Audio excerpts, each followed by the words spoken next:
episode number 450. My name is John Morgan, and cold coffee is with me. And we're in New York, concrete jungles where trees are made. You looked up the lyrics, didn't you? I was like, this motherfucker knows the words? No, I'm kind of. I mean, the chorus, a little bit of the chorus. But I did have it in front of me just to make sure. But yes, we are in New York. We are together. We're coming to you a day later than we normally do. Although, if you're a frequent listener of the MMA Roadshow, you'll know that the past week or so has been all about late delivery, and we apologize for that. We pride ourselves on consistent delivery here at the MMA Roadshow. 450 consecutive weeks without an episode missed. And I would say about 446 of those have probably been on time.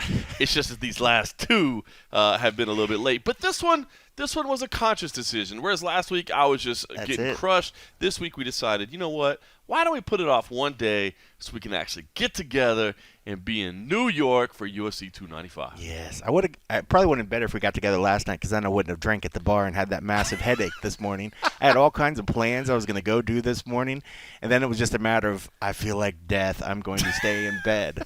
I am out of practice, but when you stumble upon a bar that just happened to be next to a ramen place that I found, and they were offering beer, it was. Well, the thing I saw, the advertisement I saw online was it showed a shot of it had 4 different options of beer and whiskey for $8. Okay. I was like, dude. A beer and a whiskey? A beer and a whiskey for $8. In New York? In New York City. That's not ridiculous. Bad. I was like, all right, let me walk over there and get it. Yep. So I get in there and I was like, hey, can I get a PBR and a whiskey? She's like, what kind you want? I was like, well, what kind will you give me? I was like, she's like, well, we have all the different types. And I'm like, wait, so you're going to give me Jameson? She was like, oh, wait, no, you mean for the special? She's like, oh, hell no. It's just our well shit. I was like, oh, that's what I imagined. You were like, whoa. I was like, you're throwing found me the off. best bar ever. So then I was like, all right, I'll take your well whiskey and a PBR. And she's like, oh, no. It's only Rolling Rock for the $8. And I was like, dude, Rolling Rock is piss. Like, I don't like Rolling Rock. But at that point, she had already pulled out the can. I was like, okay, go on. Give me the can. Let me do this. And I was like, I'll just have this and then I'll go home. No biggie. It was crowded in there at the time. And then, so I sit down and I drank that and I'm like, the Rolling Rock, it's not so bad. I was like, I don't want another one, but I was like, it's not as bad as I remembered. I remember it used to I thought it tasted like piss. I was this is garbage. But then, very nice young lady bartender comes over and says, I'll give you one with PBR. She's like, but it's going to be $9. I was like, $9? Okay. Sold. So I ended up staying there for 4 or 5 more rounds of that. All right. 4 or 5 whiskeys, 4 or 5 beers. Well, I tell you what, it's funny. So I got in late last night. You guys did the media day yesterday. I watched all the media day, so we can talk about that in a little bit. That was so long. It was long. Because then we waited for the face-offs. They're like, hey, guys. It was like their way of stick around for the weigh-ins or whatever. And they're like, but we're just going to let you know there's going to be a face-off at 5 p.m. And at that time, it was already 3. So then I was like, wait a second. So you're going to tell me, we got there at 9. I, of course, got there a little bit earlier. I was like, you're going to want to sit in this little room for 8 hours? It was brutal. It was so long. It was real long. So I actually flew in last night. I had some things I had to take care of. I was getting caught up after last week. I had a crazy last week. I'll talk about that in a minute, too. But I got in this morning, and it was funny. I took the red eye in, connected through Philly, went to LaGuardia. Actually took a quick little shower at the Admirals Club at LaGuardia, kind of freshened up a little bit, then made my way into the city, checked in for the press conference day, and boy, I felt like I missed out last. I think everybody was a little banged up. I think everybody knew they had a late start to the day, and they were like, "Let's go in." But all catching up with all the media peeps that I haven't seen, that I didn't make the trip to Boston, didn't make the trip to Abu Dhabi, catching up with all them, and everybody was banged up a little bit today. I hear even the staff people kind of got into it a little bit last night too. I'm not going to say no names. Mm-hmm. If they listen to this, they'll know who I'm talking about. But one of the staffers, they had a good time too at this one particular bar and proceeded to faceplant as they were leaving because New York streets are kind steps, of hit a step very awkward, and uneven. And they hit one of these bad steps. And next thing you know, they faceplanted. All right, I was like, I'll be paying more attention tomorrow for some scrapes and bruises on the. So, all right. So listen, it's funny, right? Because here we are in New York. We're in your hotel here. You're at the Hilton, Times Square. Beautiful view out here, man. Really nice. We were over at Madison Square Garden earlier Yep. today to do the press conference. The And then we Chase were Plaza. the Chase Plaza of Madison Square. They're just really outside of Madison Square Garden, I guess, or in Yeah. the atrium. In the atrium, they're like, here, we have this random spare space. It's the Chase Plaza. Like it's, Chase Plaza. You mean that corner of the atrium Yeah. over there? Wow. Okay, yeah. It's the Chase Sure. Plaza. But yeah, so we were there, and it was funny. So we got that done. Then you and I kind of walked over here, and it's funny because, listen, I've kind of said over the years, Manhattan is not necessarily my cup of tea, right? Yeah. It's like not always my favorite. It's not a bad place. I understand. Yeah. But it's just so crazy. But I tell you what, came here last year for the PFL World Championship. Had my wife and my kid with me. Really got to do all the tourist stuff. Like Sure. normally we just come here, we grind. It's crowded. It's busy. It's hard to get around. You're carrying gear. It's a pain, right? But that week, since I had my wife and kid with me, we went to the top of the World Trade Center. We went and did all these different things.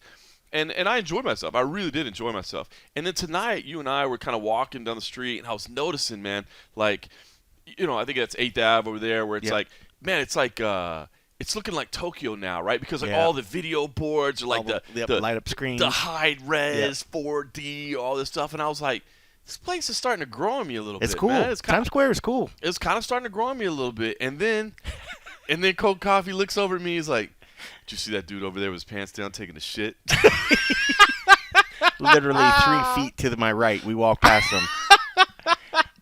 Yeah. So here I am being like, but you didn't know what? notice it, so I didn't notice it. No harm, no It's foul. so funny though, because here I am like, man, you know what, man? Maybe I've been wrong about this place all along. It's all right, man. It's all right. He's like, my boy dropping a deuce over there. So pretty funny. It was So all right, listen. Real quick, I gotta tell you a story for me getting in last night. So I took the red eye last night.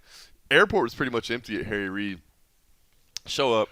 I finally have pre-check now, so I can finally go through the pre-check line. 10 years later after I first applied. So I'm going. We'll get into that story another time. But finally got approved. So I'm standing in line. I'm a little bit tired. I kind of already taken like some sleeping pills so I can try to sleep, overnight on the plane. And I'm standing in line, and there's only like 3 or 4 people in front of me. I got my hand. I'm getting my ID out and all that. And I hear some music, right? It's like, it's the remix to Ignition, hot and fresh out the kitchen, mama rolling. And I'm like, but it's funny because in the Las Vegas airport, there's always like some music playing, right? Yeah. But it's not that loud. But since I was kind of in like a half stupor kind of thing, I'm like, is that just the overhead music, or is there actually like music bumping in here? And it kept getting louder and louder and louder. And then all of a sudden, I start seeing some people now. I'm checking into that C and D gate area, the same one that we always go to, right? And then right here on the right side, there's a walkway that's really like an exit. And all of a sudden, like I saw like 3 or 4 or 5 people walking that way, and the music's getting louder and louder. I'm like, I think these people are bumping music over here. I'm like, what is going on here? And it's late. I had like an 11:30 departure, so it's like 10:45. Not a lot of people in there, and the music's getting louder. And I'm like, that is with them, right? And all of a sudden, I look over there, and Tracy Morgan is in a little scooter. Yeah, he's in a little scooter. He's got a crew of like 20 people around him. And he's literally, I wish I could show you, bro, I wish this was video, because to see Tracy Morgan, he's sitting in this scooter, but it's Tracy Morgan, so he's like sitting on the side, kind of like this, just pimped out, just rolling by everybody, like looking around, like, Were they filming him? No, he was just literally just how he's transiting through the Turns airport. out he's playing at the Palms tonight. Like I pulled it up, so I was like, I guess it was just his crew. But that's just how he gets around. He drives around in those little buggy scooters, but he sits kind of sideways on it, one hand on the wheel to fucking drive himself, and just bumping some R. Kelly, dude. That's hilarious. I was like, man, I wish I'd have had my camera out filming it. I was like, that is the funniest thing I've ever seen. Like, and I'm sure that's what he was expecting, somebody to film it. Somebody's got to have footage of it. Somebody has to. That's pretty cool. Hilarious, That's man. pretty cool. So that was my way into town. So got into town. Real quick, and I want to get into today, and we'll talk UFC 295. I mentioned last week, very, very busy. I do want to say, if anybody hasn't had a chance to see it, I just want to give a quick plug to CFFC Match Day. I'm not on the mic for those, but I was on the mic for CFFC 127. So if you missed that on UFC Fight Pass, check that out. We had a great show last Friday night. 6 finishes on the main card, all action. My man CM Punk was back in the building, so that was fun. But we also did, we started this thing where we're doing NCAA Division I college wrestling matches on UFC Fight Pass. We had our first 2 dates last week, Wednesday at Fort Liberty in North Carolina, and Sunday at Massillon, Ohio, at a high school there of David Carr. So pretty cool place to start it out. But 2 of those, we're trying to help grow the sport, basically, Division I college wrestling, and we're doing it with the partners at Fight Pass, and it's Very fun, cool. man. It's I've seen college wrestling over the years. Obviously, my little share here and there. I'll watch the finals when they're on Yeah, when it's the ESPN finals. or something like that. But Yeah. to watch these meets, man, it was a lot of fun. We had 3 duels in the course of 2 days, and we got some more coming up next week. So I just want to give a quick plug for that. If you haven't checked out Division I college wrestling, man, if you watch it, it's so fast, and you will be so impressed by the athletes where you're like, dude, like you could definitely take these people and make them mixed martial artists, man. That's what I mean? awesome. So, Yeah, I've never really watched a lot of other team meets, but it's usually always like the national finals or something because you're seeing the best of the best, the guys that are either going to be All-Americans or national champions.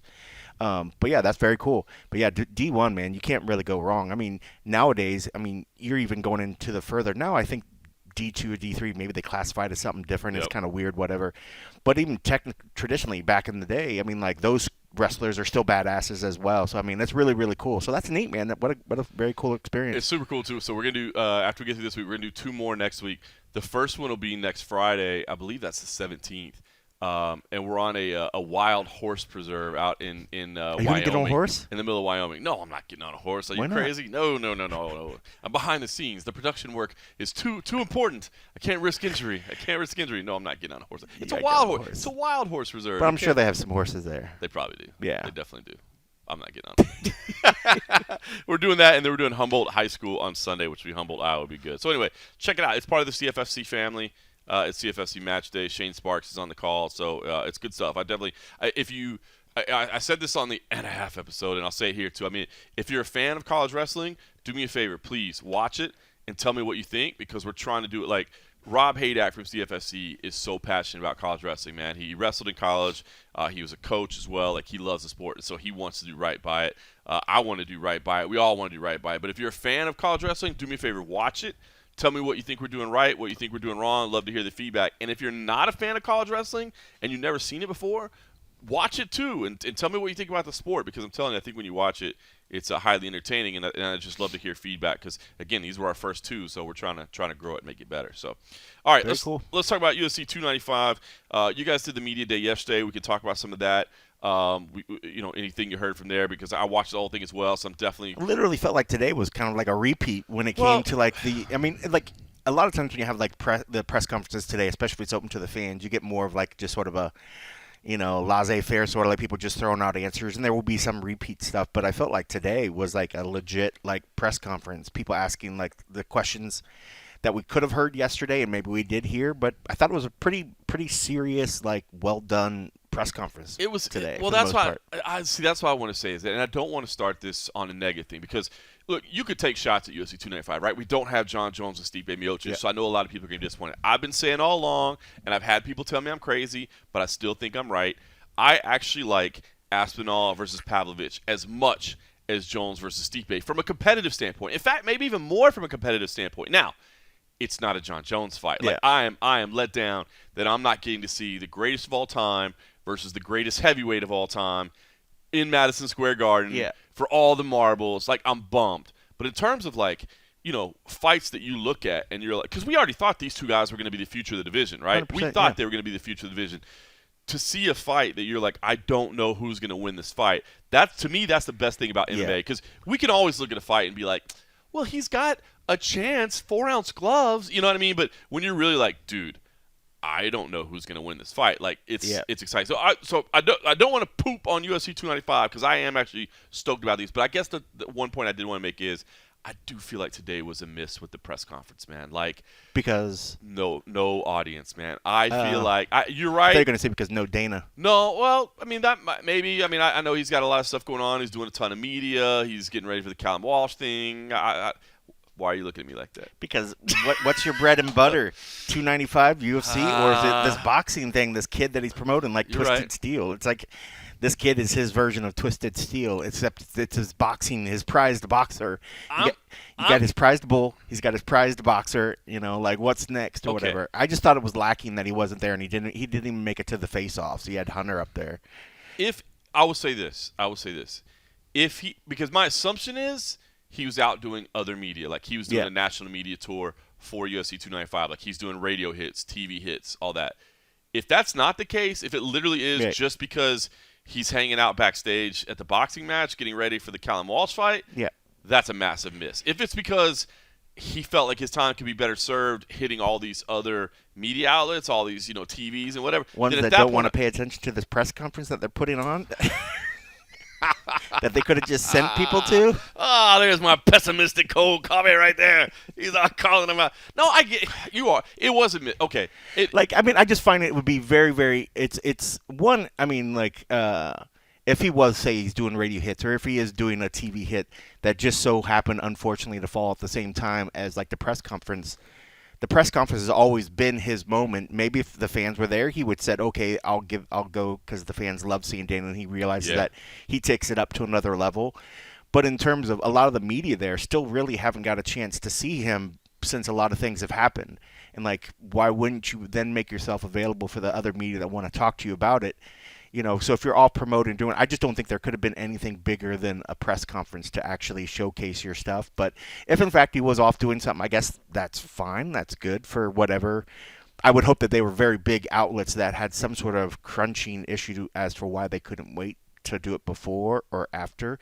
If he's trying to do a last minute push for the boxing, then that's kind of a little suspect, because it's like, bro, you got your 295 here, 2 titles on the line, and you're going to miss the presser to go tout your prized boxer. That's what it feels like to me or whatever. But that is a shame, because I will say, like, in terms of what I wanted to ask today, I mean, I definitely wanted to get Dana's opinion on, or an update on Jamal Hill. I mean, Jamal's, he's been talking about it on his own YouTube channel, but it's always nice to hear from Dana, because the athlete is always going to be like, dude, I should be good in like 3 months. You know what I mean? Whereas, the UFC might be like, well, we're not really sure. Because I want to know, hey, do you feel like Jamal's healthy enough that he's definitely going to be next? I want to find out, do you feel like Jon Jones? Where's he at? And because, hey, this thing could get awfully murky, man. Like 100%. Jones and Stipe are going to put these guys on hold. Like, how's this all? This, like, you're going to try to make the interim belt defend itself before you actually give the chance this to. This thing could get nasty, man. When it was announced, it felt like the natural solution. I was like, yep, makes sense. Yeah. But now, when you really start laying out the scenarios, like, this could get ugly. I mean, it's. And Bisping went on USA Today Sports and did some stuff, and he laid it out pretty well. It's like, even when he got injured, they did a interim belt at one point, and he just felt that was just the status quo of what they're supposed to do. When the champ gets injured, you do an interim belt, and then you combine it, and then maybe somewhere in that point, they started having champs vacate the belt, But his whole point was like, it was supposed to be an interim for if a champ gets hurt.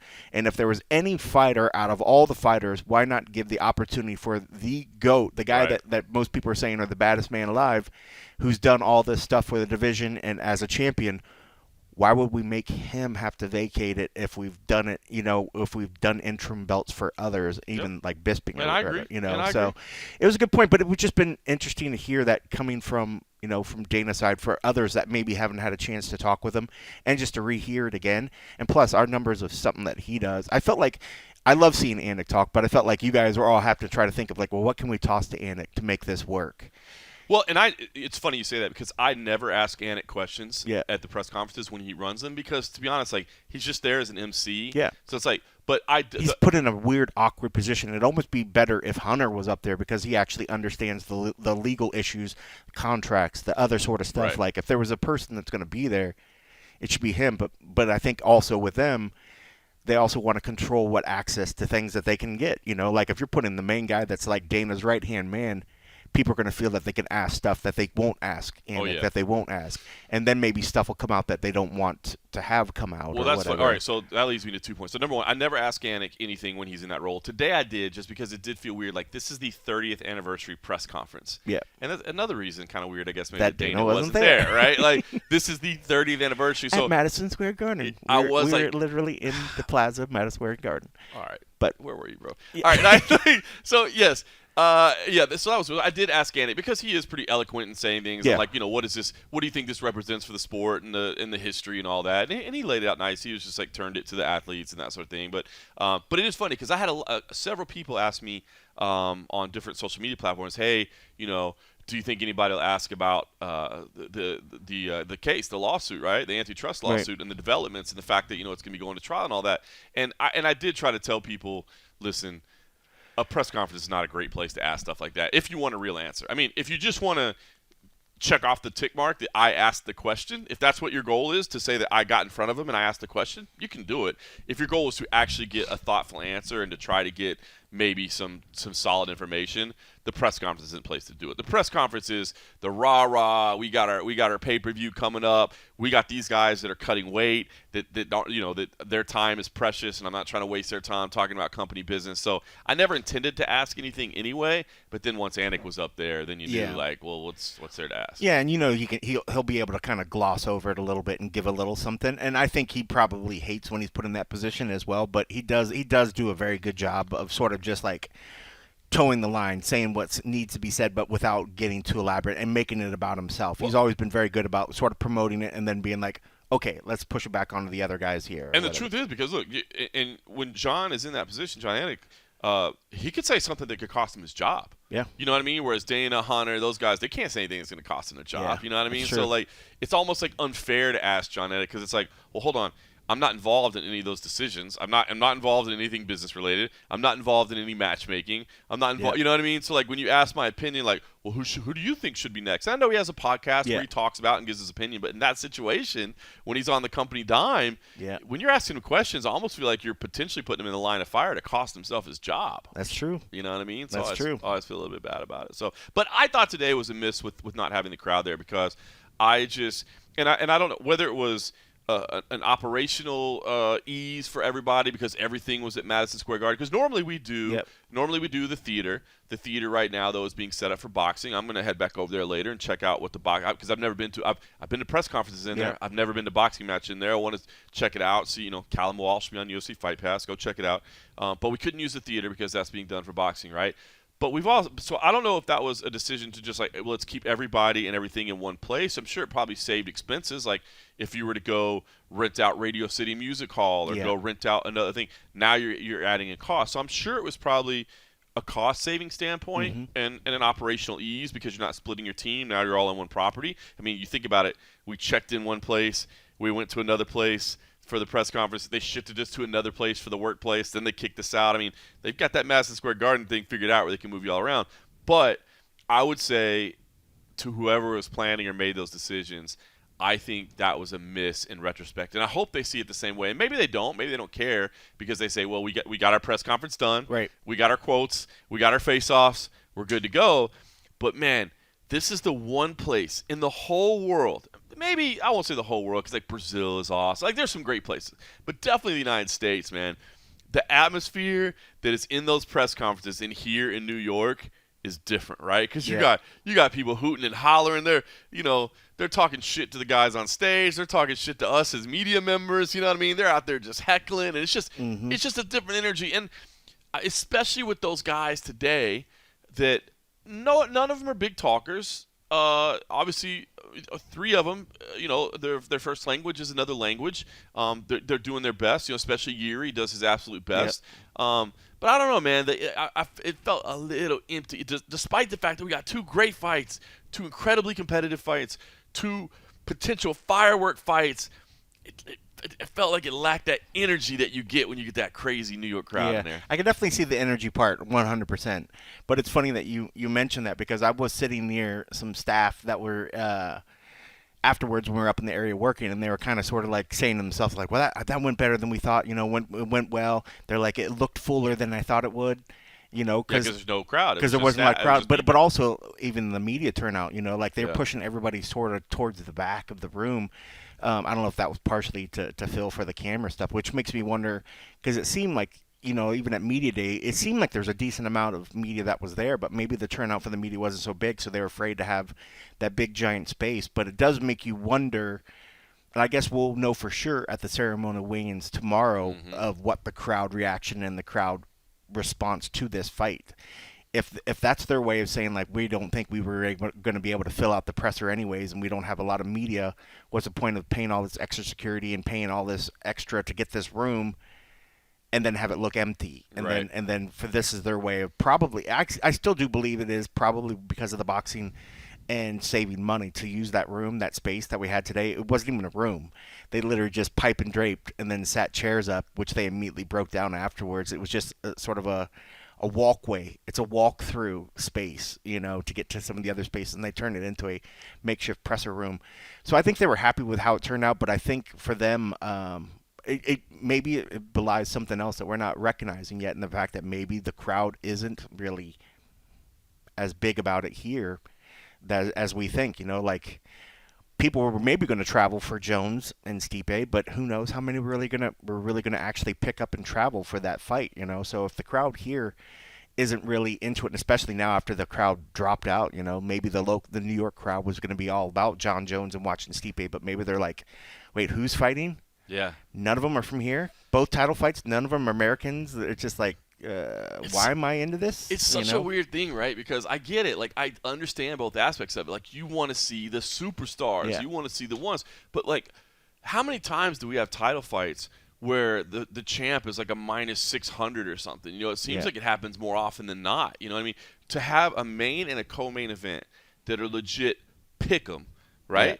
Yeah. And two main events, main and co-main event, two title fights where it's not like you're like, well, man, we got to see if he can deal with his wrestling, because he's probably just going to hold him up against the cage and stalemate him all night. You know what I mean? Like, no, we're talking about two badass fights with two titles on the line.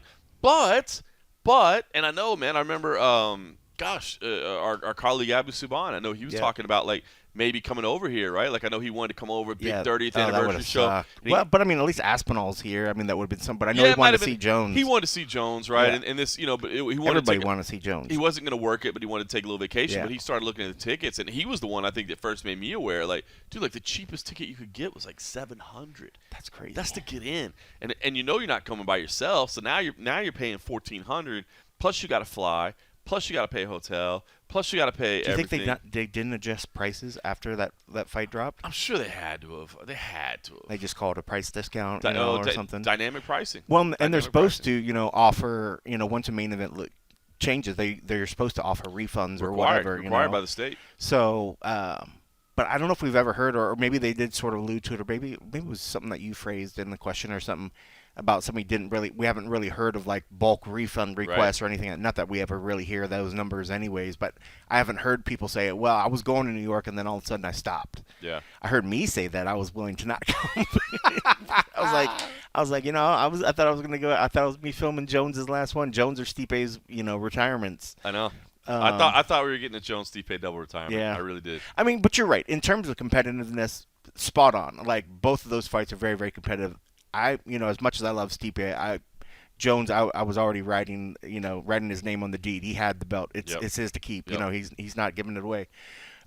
This one, it's much more like, wow, I don't know. I don't know who's going to take the light heavy. I don't know who's going to take the heavyweight belts. It's very, very interesting. But it was such a downer. But it's such a cool city. It's cool to be up here. I mean, it still feels electric being in the city. I don't feel the buzz of like the event. I swear, last time that we were here, I remember seeing flyers and what do you want to call it, up on the billboards. Yeah. I haven't seen one promoting this event. I swear last time that we were here that I remember at least seeing a couple of them. Granted, I haven't been staring at the screen. It's not like I've just been living in Times Square, but I haven't seen anything around it. Any of the bars that I walk by, I mean, I've walked past a few of them. Just saying. Haven't seen any posters. Walked past many, walked into them. I walked past just a few and walked in many. I haven't seen any of the flyers, so it's weird.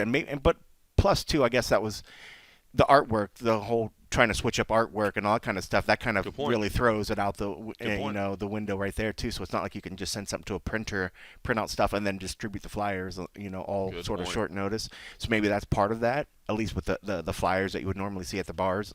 But maybe the UFC's gotten away from like doing that sort of marketing advertising like they used to. I think, to be honest with you, and again, this is just a guess. I don't know this. Again, I just got into town. I haven't really talked to anybody, but the feeling I get is that, look, normally Madison Square Garden sold out ticket. You can't get. You can go on Ticketmaster right now and you can get a ticket, right? Yeah. Now, are they going to do good at the gate? Yeah, they're still going to do good at the gate, right? Yeah. Pay-per-view buys. Again, competitively, hardcore fans stoked. Casual fan, probably not as hyped about this, right? Not so much. So yeah. I think probably they've got all their models, right? They have got all the statistics, and I think they probably just say, well, I can tell that our live gate's going down. I can tell that our pay-per-view sale, not that it's going to bomb, not that it's going to be a disaster, but it's just like, so let's dial down the ad spend as well. You know what I mean? Let's pull back on some of this stuff. You know what I mean? Let's not go get Radio City Music Hall for the press conference. Let's put it in the Chase Forum. Something like that. That would be my guess. Which is not a bad business decision to make, right? If you're guessing that your revenues are going to be down based on the hit, why up your expenditures to chase dollars, right? You know what I mean? Like those, you're probably not going to get the incremental sales increase by, well, hey man, if we really up our advertising, we'll get it back on the back end of pay-per-view buys. Like it's probably just going to get what it gets, Yeah. So. Well, and plus too, that pay-per-view, that's just ESPN's money, anyways. They want the tickets. They care about the gate. That's true. The gate's always been like hey, that's ours to cover our costs of doing this. The pay-per-view numbers, that's already just money already spent, money already pocketed or whatever. Yep. But yeah, I know they're very, very interested. So it does make sense in that sense where if they're unsure of what the gate is, to kind of reduce their overall expenditures so they hit those margins, that I'm sure that they're trying to get. But that being said, I mean, it's a sneaky good card. I mean, sneaky good. When we had the fighters that were going there, Diego Lopez, Lupi Godinez. I mean, like, good fighters. Jessica Andrade in there, Mackenzie Dern.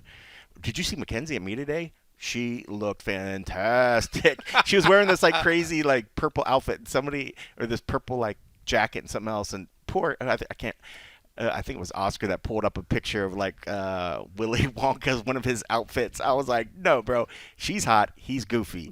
I was like, no.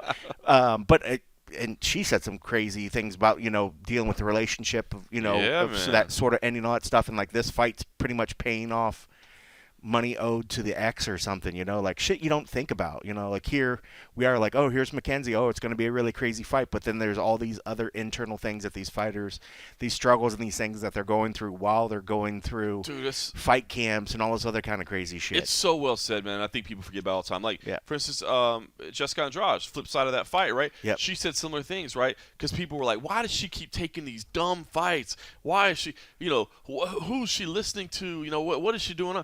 And she says, I need the money to pay for my divorce. You know what I mean? Yeah. So I'm fighting all the time now because I have to have the money. And that happens a lot where fighters are like, they get themselves in a situation, they're like, hey, I don't think this is a good matchup for you. I don't care. I need the money. I got to go fight right now. Yeah. And it is a reminder. And I think on this show at least we try to remind people of that. I think it gets lost in the bigger picture sometimes. But I think sometimes when people get all into the,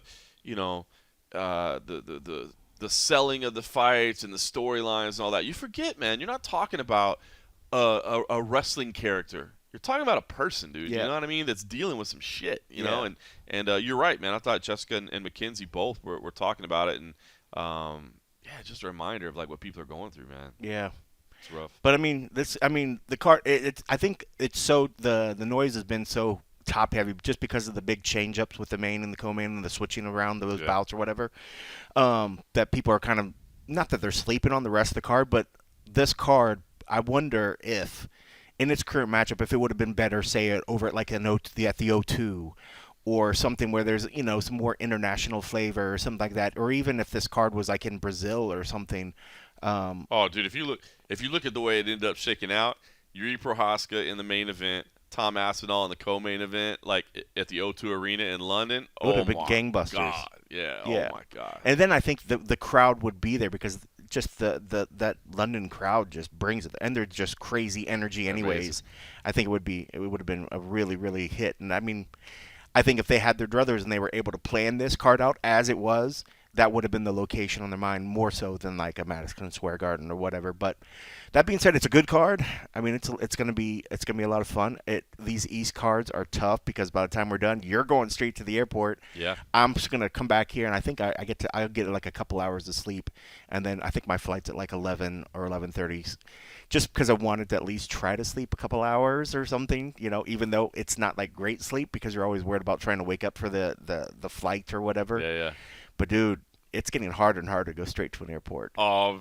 And like the early morning flights, my flight out here, my flight was at 5:30, so the boarding was at 5. Me being the guy that's afraid of always oversleeping. Got there at like 2:30. My first alarm was at 1:45. Yeah, I knew it. Then 2. I think I left the house at 3:30. so I got over there around about 4 or something. Yeah. So this trip, I feel like I haven't slept much at all. So I wanted on the back end to at least get a couple hours of sleep. But getting older, man, it's just getting hard. Like these East Coast shows, man. So I'm hoping the energy and the fights are crazy that we end the night riding a high, because even at that presser at the end, you got to figure if we get both winner, loser, that's four of just the 2 main fights, and then if we have Dana, and if we're not caught up, there might be somebody else Yep. that's back there as well. Then next thing you know, we're leaving there at like 4 in the morning. I'm going straight to the And then you're going airport, straight to jumping the on board. airport. I'm calling Tough Enough at the Sahara on Sunday. So if you want to check that out on UFC Fight Pass, or you're looking for something to do on Sunday, Your energy levels might be a little down. I'll tell you what, man, it's funny. Just thinking about the way the card adjusted. So in Sunday on the CFFC Match Day card that we did, we had Iowa State versus Cleveland State, and Cleveland State is actually where Stipe wrestled in college a little bit. So, Oh, yeah. And check this out. I didn't know this. Gerald Harris. Remember Gerald Harris, Hurricane? He was a member Yeah. of the Cleveland State Hall of Fame as a wrestler. Shit. Yeah, he's in their Athletic Hall of Fame, so it's pretty cool. But anyway, so I ran into some folks associated with Stipe at the wrestling meet, and they were not happy with Jon Jones. They were throwing out some wild accusations. Interesting. Oh, yeah. Yeah, they were. It was pretty. I'll let that stay off. Right? Yeah. But it got entertaining. All right, so let's talk about UFC 295. Home stretch of the I believe that place you work for still does staff picks. I can't remember the name of it. No, I'm just joking. I'm just joking. MMA Junkie staff picks. Are you in contention? Is it shut down? Where are we Well, at? the Derek Lewis one didn't help my cause because, of course, I rode with it. Homer. But, dude, I was hoping, dude. I was like, Derek, if you land these punches, he's tiring out. And then it was just, everybody was making shit on that fight, really putting a lot of blame on the fact that Gelton wasn't doing enough when he was on top. A lot of people were saying, why wasn't Derek, expending that energy to buck him off, I think there were definitely moments that he could have did some more, but I think there were other moments where, Almeida needed to do more stuff. I just agree. wanted to be on the feet, and when Derek was starting to do good and he was staying up, I was like, yes, this Homer pick's going to work out. This Homer pick's going to work out. It didn't work out, and so now I'm like three behind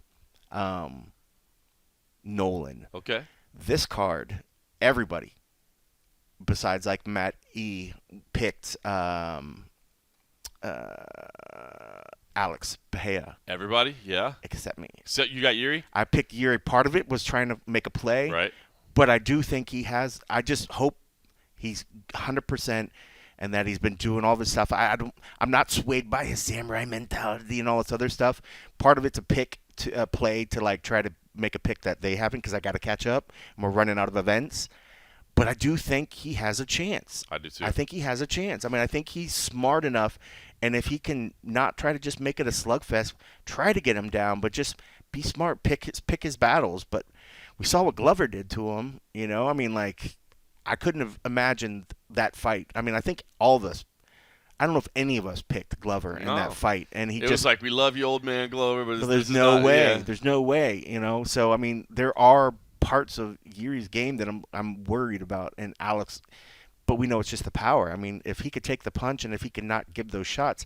But we've seen that Alex is able to stay strong till the very end of the fight, man. Like, he's deadly in the 5th round with 10 seconds left in the fight. I mean, it sucks. Especially at 205. Yeah, boy. So it's a tough pick. But this is like my last dig effort to like catch up. Yep.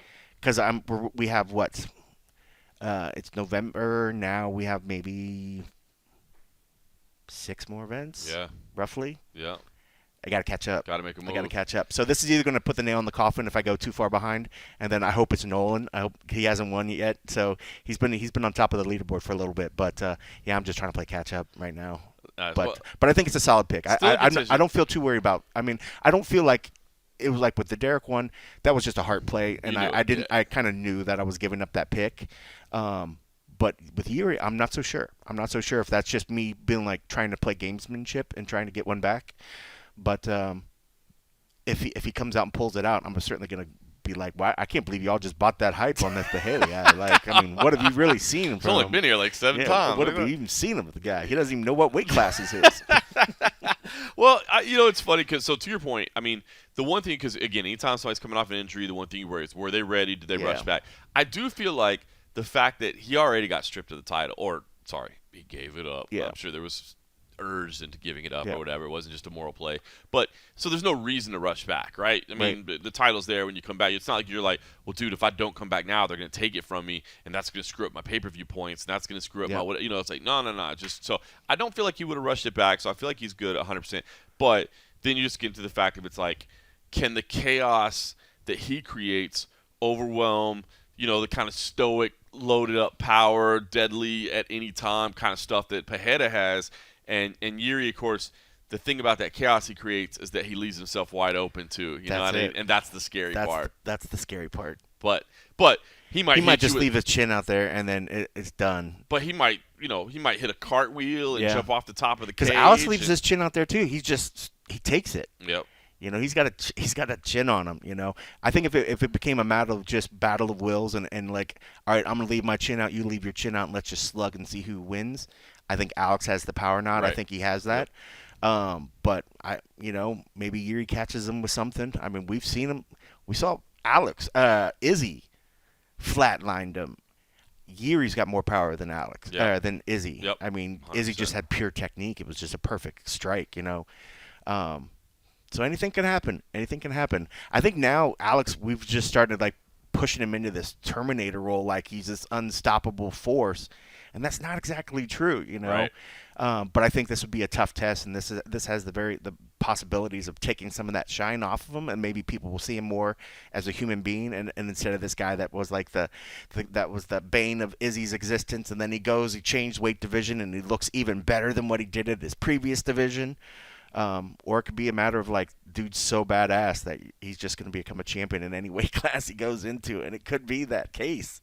It's going to be sick, dude. I mean, what a moment for him. I mean, if he's able to win and get that belt, I mean, that's just his story is just amazing. Unbelievable. I mean, it's pretty darn cool, man. Yeah, to be a 2-division champion in Glory, to be a 2-division champion in the UFC, man, that's pretty incredible. Like he just got here. He did. It's a 7th fight. It's so crazy, dude. It's nuts. So it's a pick 'em. I was, again, I actually leaned Yuri as well, but it's a pick 'em. That's why I love it. That's why I'm excited for this. Yeah. Co-main event. I mean, look.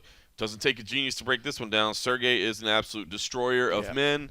Knockout artist, unbelievable. Tom Aspinall, everybody has power at heavyweight, but really what it comes down to him is the speed that he has. Like, that dude is so athletic, man. His accuracy, his precision is just unbelievable. It's beautiful. He's a hell of a striker. When he hurts you, he 3 or 4 strikes comes and you blink and there 3 or 4 punches have already landed. He's super fast. I loved it. I clipped out one thing from the press conference today, and I loved his quote where he was like, "Yeah, I did some interviews yesterday. I said where this was an ideal scenario, but guess what? I wasn't going to win this fight sitting on my couch. You know what I mean? So like I thought about it. I thought that was I thought it was an amazing quote. Like might as well give it a shot. And I love that because that's it, man. I mean, sometimes in life. In life in general, and I always look at fighting as a parallel to life, man. I just do, you know what I mean? And maybe that's silly of me, but I do see it. And there's those parallels, but especially in the sport, you want everything to be in your favor, right? You want the date to be right, you want the location to be right, you want your training camp to be right, all those things, right? But sometimes you just got to go out there and say, I'm taking a chance, dude. Like, I know this dude is scary. I know that I would have liked a full training camp, blah blah blah. But guess what? The glory's not coming if I say no. I got to go in there and give it a shot, and I thought that was awesome. That was a killer. That was a killer one. Could be sitting on my couch just watching this, or I could have just said yes and then just give it a go. Go in there and see what happens. I love it. That's awesome. The other one, and it came from the media day yesterday, and it was so funny, man. And I actually wrote it down because I thought it was so great, and I wanted to get it right. So Sergey was asked about something, and he was like, we have a saying in Russia that we don't divide the fur of a bear that hasn't been killed yet. I'm like, that is so Russian, Russian, you transcribed because we weren't quite sure what all he actually said. He said something like, you don't divide a bear, blah, blah. And we were like, okay. You don't divide the fur of a bear that hasn't been killed yet. I was actually gonna tweet this, and I was like, I'm not there. I don't want to steal anybody's. I was gonna be like, I'm officially asking anyone who ever uses the phrase, don't count your chickens before they hatch, to step their game up to the next level. Because, like, in America, we're like, don't count your chickens before they hatch. Don't count those cute you know what I things. mean? He's like, in Russia, we don't divide fur of bear that has not been killed yet. I was like, that is so Russian, dude. But Yeah. but it's funny, he is the stoic Russian whatever, but Sergey's up there smiling, you know what I Yeah. mean? He doesn't obviously no English whatsoever, but his translator is awesome, and yeah, man, it just the dude is. I mean, this is an epic clash right here. I mean, this is to me flip a coin. What was your pick? What was the stat picks looking like on this one? I want to say this one was pretty. Well, I think it was much more even. I went with Sergey on I this get one. it. I mean, I think Tom has every bit of a chance to hurt him and do something.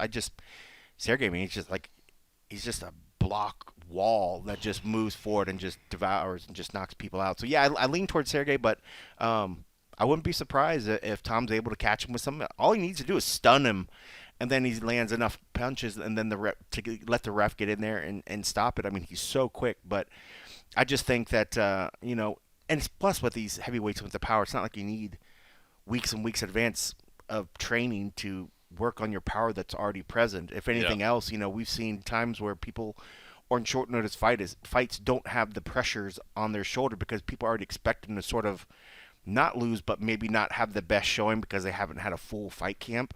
So sometimes they come in there a little bit more at ease, and all that other kind of stuff. But I think Sergey, I mean, he's so impressive. He's on a He's a crazy monster. run. He's the guy that when thinking about who I think could give Jones a chance with toughness on a chin and delivering power, it's Sergey. I think he's the toughest challenge I for agree. Jones right now in the division. So, that being said, I can't then say, oh well, I think Aspinall's gonna beat him, even though I think Sergey does better against Jones than Aspinall does better. That crazy MMA math. Oh So yeah. I'll stick with the side of the formula that says that Sergey has enough power and he has speed of his own, just maybe not quite as quick hands, but he just moves forward, man, and it doesn't take too many of his punches to kind of stun somebody. And and again, Tom's been hurt too. I mean, he had that freak weird, what was it, his knee or whatever Yeah, went knee out on gave and out just against kind of Blades. gave out, kind of on its own. I forget Nah. how, I forget, it was like he just his stepping. It was in his He step plan or planted. something. Yeah, exactly. So I'm sure that's in the back of the mind as well, for a fighter going in there and stuff. So you never can tell, but I think Sergey's going to get it done. I think Sergey's going to get it done. It's hard to argue against the man. The dude is Yeah. he's powerful. He's accurate. I love Aspinall, man. Just as a fighter, he's so athletic. As a heavyweight, as a character, man, he's funny. And he's so well So spoken. funny. Got that dry sense of humor. Yeah.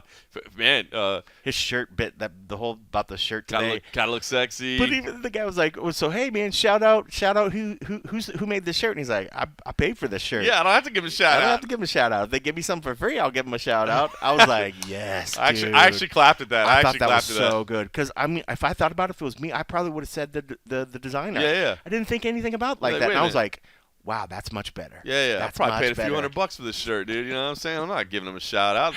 Their shout out was that when that cash register went Yeah, cha-ching. someone like, "Oh wait, I know who this guy is." No, sir, no, that's on us. That's on us. Just give us a shout out. You give us a shout. Give us a shout out. All right, so let me ask you: if you had to look into the cold coffee crystal ball, Whoa. do you think this is Probably as cloudy as this window here. It's This a dirty little ass hard window. a little hard to clean the windows this high up. We kind of touched on it that this thing could get murky and ugly, and I mean, I guess clear if this thing played out ideally the way the UFC wants it, it's I guess sometime in summer, maybe. I mean, UFC 300 is probably too. Yeah, UFC. That's April. That's way too soon. Yeah. Maybe summertime, International Fight Week. You get. God dang. So what do? Do you do Jones and Stipe on International Fight Week? Ideal scenario, and Yeah, it's gonna have to be a T-Mobile. And have- I would think T-Mobile. They'd want it in Vegas. It's definitely. I mean, because it's and then what? Have the winner of this fight also fight somebody as the co-main, or they have to sit and wait? Like, I don't know. I don't know the right a way good to point. play this. Because I would say who do you put? I mean, because who do you give the interim or the interim that has the belt? Who do you give him? Curtis Blades. But I could as see the that. co-main event, I guess. I could see that. And then if something happened with the main event, they could always swap one of the two, or obviously just make it a unifying, depending on what side. Yeah. This thing isn't going to be cut and dry, is it? It's going to No, get nasty. It's gonna get weird. I mean, and there's a lot of questions. I mean, like as much as they want to say Stipe wants to wait for that thing, it's a long time that Stipe hasn't fought. Jones wants it to be Stipe. Stipe wants to fight Jones. This could be the walking away thing. But the further it plays out, and the further that this recovery of this injury, as gruesome as they try to make it sound, 8 months maybe is being an optimistic recovery. And so you're pushing that the interim has a year, they're gonna want some sort of defense. Then yeah, maybe it is blades or something. I mean, it's just weird. Or maybe at that point they give Stipe the possibility of coming and going for the interim or whatever. I don't think he wants to fight whoever's going to be walking away with it. Nah. Because I think he wants one more fight. He's happy. He's full time. I think last year he went on. It became full time at the firefighting thing. So Yep. I mean, like, got a full time gig. I mean, he's getting older. At some point, this if it's not a big legacy fight where he's going to make a lot of money, I just don't think it's as interesting. I think he'd rather just pack this chapter away if it's not that crazy fight, unless he wanted just one more chance to wear the belt. Yep. And then he's like, okay, guys, regardless of who the opponent is, I want to have a chance at a strap one more time. Then I could see it. I think at this point in his mind, he's fine if he doesn't fight ever again. I think it's just that Jones fight was like, that's too big of a carrot that they put in front of his face, and he's like, dude, yes, That's this legacy. it's legacy. That's legacy. More legacy. Than, more Regardless than money. of how it more ends, than money. That's legacy. you'd rather go out losing to Jon Jones than losing to Sergey or Aspinall. Yep. Like 100%. Cyril Gane's probably the other name that you could throw in there if it's not Curtis Blades. True. But yeah, if see that's what if one or the other, Gane then would be. That's another good option. I don't think Jon, and this is the whole reason we said we thought it was going to be a double retirement. If one of them doesn't make it to the summer, neither one of them is going to fight anybody else. Yeah. They're not going to fight anybody else. They only want to fight each other. Yeah. I think. Then then at that point, I mean, then they really have to start having some questions. I mean, I guess it's better for them to just put on another interim fight because then there's another title bout, and they still have that title unification fight that's always there in the distance somewhere instead of just making Jones vacate it. But who knows? But yeah, I feel like this is still can go a bazillion ways by the time we ever get to the point of seeing the unified belt in front of us. But I do know we do have a good fight this weekend. It's gonna be fun. I think it's gonna be some fireworks. I mean, how can it not be? How can it not be? I think the top two are going to be fireworks. We touched on Jessica Andrade, Mackenzie Dern. That's a meaningful fight.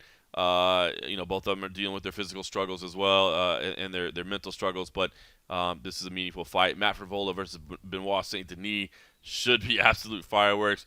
I'm excited for Diego Lopez versus Pat Sabatini. It's a great fight, but of course Pat Sabatini coming through the CFFC. Obviously, I'm going to be cheering for him. And look, I think we're gonna have some fun fights all the way from start to finish. So glad to be out here. Sorry, I'm a day late. I appreciate everybody for being patient with us, but I think it was nice to be able to actually get to hang out a little bit and do it as we overlook the skyline of New York.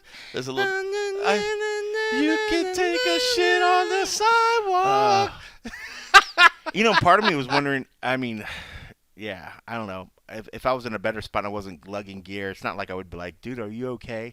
Because part of it was just like, I was like, just keep moving. Just fucking keep moving. I know. He wasn't in his right mind. Well, I was going to say, that's the unfortunate side of things, is we can make light of it, but obviously there's usually some underlying things that are far deeper concerns that we wish we could help with. But, trying to keep things light with a Mixed Martial Arts podcast. So, anyway, listen, we appreciate everybody for joining us. If you like what you listen to, do us a favor. Please take the time to rate us, review us wherever you can, wherever you check it out. That always helps us spread the love with the MMA Roadshow. And, of course, if you want to take your support to the next level, patreon.com/the MMA Roadshow. You can support us there for as little as $3 a month, and it certainly helps us out with the costs and everything associated with hosting everything that we do. And, of course, that gives you exclusive access to the and a half episodes where we recap each and every UFC event, which is pretty much every week. You got to hear me in a state of absolute delirium this past week, sitting on the floor of an airport in Charlotte. I don't know what's going to happen this time. Maybe I can knock this thing out from the press room at Madison Square Garden. Maybe it's talking to myself like a crazy man in the Uber on the way to the airport, where my Uber driver is like, I'm going to have to charge you double, sir, because – or maybe my Uber driver was like really looking for a live recap of what happens at UFC 295. At that time in the morning, he's going to be more than willing to be into it. Yeah. My Uber driver's like, dude, it was so great. Like, it was 4:30 in the morning, and I got a live breakdown of UFC 295 that happened. I was really into it. That's funny. Yeah, anything's possible. That sounds like a 1-star to me. You see your rating, your writer rating goes down. Immediately. They're like, this dude was talking about MMA the whole time like a weirdo with a headset. Dude, like, I had the radio on, and his voice was so loud it went over the radio. You don't think if I, like, hunker down in the back seat and kind of turn to the side over here with the door, and I cover up the microphone like this so that's good. I bet if you asked them, they'd be cool. They'd be into it. Much more. What, get him to co-host as we're driving? No. If he just turn down his radio and listen and take it on, maybe he'd be into it. Sir, do your earbuds have noise cancellation on them? Because you're gonna need to turn them up here in the back. Well, it's better that than getting reprimanded in the American Airlines lounge like we've had in the past. Yes, we have been kicked out of the American Airlines lounge. Good times. Yes, I'm gonna make it back. So if you want to mark that on your calendars for Sunday, Tough Enough. Myself, I believe Dave Farah and Jason Mahoney are both on the call. My longtime partners. Man, we've been calling fights for like 15 years together now, man. It's crazy. He's been doing it for a long time. For a long time, man. That's wild. And then again, please do me a favor. Check out CFSC Match Day. Give me your feedback on it. Love to hear it. Things that we can do better. Or if you're exposed to wrestling for the first time and you like it, hopefully you do, man. That's the whole goal, is to maybe try to expose it to some new people, and mark your calendar as well, because we've got 2 more coming up.